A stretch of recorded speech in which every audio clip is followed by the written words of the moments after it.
esi toks, koks tu norėtum būti? Ar tai, koks tu norėtum būti, skiriasi nuo to, koks tu esi dabar?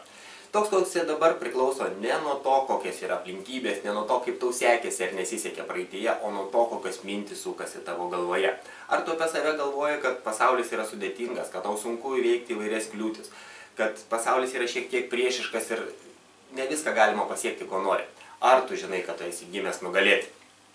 Taigi noriu pakviesti tave į seminarą, kuriame aš įkvėpsiu tave, padėsiu tau atskleisti tavyje slypintį nugalėtoją. Ir po seminaro tu būsi pasiruošęs eiti ir nugalėti, pasiekti savo tikslų.